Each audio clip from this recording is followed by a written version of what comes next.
আমাদের ময়মনসিংহের এক শিকারী সুন্দরবন গেছে করবে মানে শিকার করবে। কি শিকার করবে? বক শিকার করবে। তো উনি একটা ডিঙ্গা নিছে, মানে ছোট একটা নৌকা, ডিঙ্গে নৌকা আর কি, যেটা এখন নৌকাতে উঠে বন্দুক হাতে নিয়ে তাক করছে। তাক করার পরে মাঝিকে বললো যে ওই যে সামনে দেখা যাচ্ছে বকটা, এই বকটার কাছাকাছি যাও, আমি এখানে গিয়ে গুলি করবো। তো মাঝি আস্তে আস্তে যাচ্ছে বকের কাছাকাছি। মাঝি এর মধ্যে বললো যে স্যার গুলি করেন, আমরা কিন্তু খুব মানে বকের খুব কাছাকাছি চলে আসছি। মাঝি শিকারি বললো আরেকটু অপেক্ষা করা, আরেকটু যাও, আরেকটু যাইতে যাইতে 20 হাত সামনে চলে আসলো। এখন মাঝি বলতেছে স্যার তাড়াতাড়ি গুলি করে, না তো বক উড়ে যাবে। তাও কিন্তু শিকারি কিন্তু গুলি করে নাই। তো বললো আরেকটু কাছে যাই। এরকম করতে করতে একবার মাঝি নৌকার মাথা গিয়ে বকের লেজের মধ্যে লাগাই দিল, বক দিল উড়া। তখন শিকারি বললো তুমি কি করলো এটা? এই কাজটা তো তোমার ভালো হয় নাই। স্যার কি করলাম আমি? তো তুমি এসা বকের শরীরে লাগাই দিলা কেন? বকটা আমি শিকার করতে পারি নাই। স্যার আপনি কি বক শিকার করতে আসছেন নাকি বক উড়াইতে আসছেন? আসলে ঘটনাটা আমাদেরও ঠিক রাজনৈতিক পরিবেশে অনেকটা এরকম হয়ে গেছে। যেমন ওই যে আমাদের যে গণভোট হবে কি হবে না, নির্বাচন কবে হবে, বা এনসিপির যে 24শে গণ অভ্যুত্থানের এটা কি রাষ্ট্রীয় স্বীকৃতি পাবে কি পাবে না, আইনি স্বীকৃতি দেওয়া হবে কি হবে না, মানে খুব কাছাকাছি যাচ্ছে তো যাচ্ছে। আর সাইন আর সিগনেচার কিন্তু হয়েছে, কিন্তু এটাতে তারা কিন্তু ফাইনাল যে গুলিটা করার দরকার মানে গণভোটের মাধ্যমে, এটা কিন্তু করতেছে না। খুব কাছাকাছি, কিন্তু গণভোটের নামে যে মিটিং মিছিল বা খাওয়া দাওয়া, বড় বড় দামি দামি চা খাইছে, এটা কিন্তু হয়েছে, অনেক হয়েছে আলহামদুলিল্লাহ। এই আসল ঘটনাটা কিন্তু এটা হচ্ছে, রাজনৈতিক পরিবেশের অবস্থাটাই হচ্ছে বাংলাদেশে এরকম। এই গতকালকে একটা গল্প থেকে শুনলাম আর কি, যে বাসে করে এক যাত্রী যাচ্ছে, তার মানিব্যাগে কিছু টাকা নিয়ে হঠাৎ করে তার মানিব্যাগ হারায় গেল।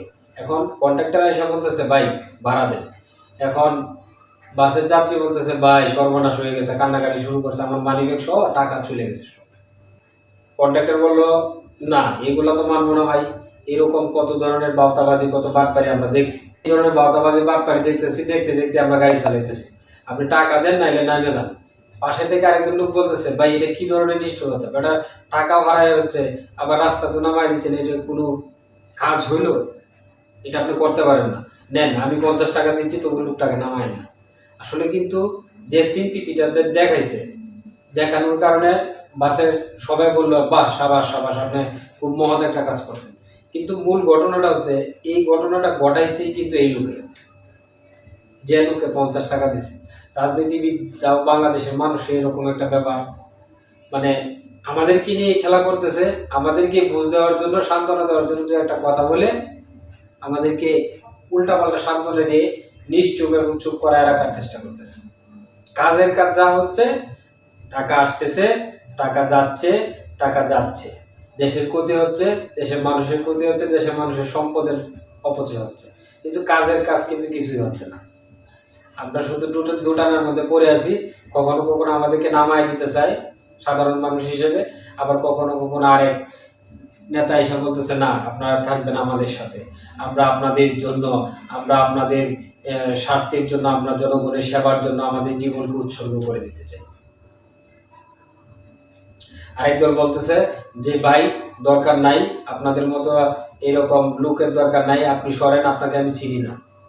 বড় বড় দলের বড় বড় নেতারাই বলতেছে।